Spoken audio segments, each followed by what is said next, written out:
அம்மாவையாவது நிரந்தரமா வச்சிருந்தீங்களா?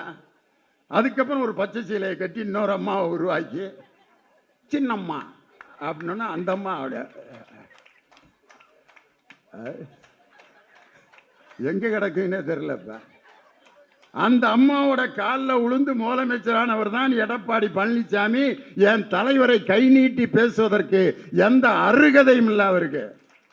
அந்த அம்மாவையாவது நிம்மதியாக வச்சிருந்தீங்களா? அவங்களுக்காவது துரோகம் பண்ணாமல் இருந்தீங்களா? அவங்களுக்கும் துரோகம்.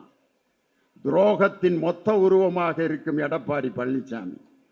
இன்னைக்கு அவர் பேசுகிறார், எங்களுடைய தலைவருடைய ஆட்சி 2026 முடிய போகுதான், இவர் தலைமையிலான அதிமுக ஆட்சி 2026 மலர போகிறது அப்படின்ட்டு இவங்க போஸ்ட். புரட்சி தமிழன் எடப்பாடி பழனிசாமி 2026 ஆட்சி அமைப்பார்.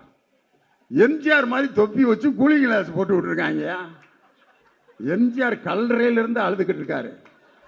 ஏண்டா என் உருவத்தை இப்படி அசிங்கப்படுத்துறீங்க?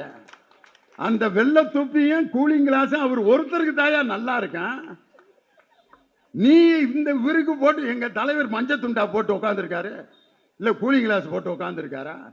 அந்த மாதிரி இன்னொருவரை பார்த்து காப்பி அடிச்சு வேஷம் போடுற தலைவர் எங்கள் தலைவர் அல்ல.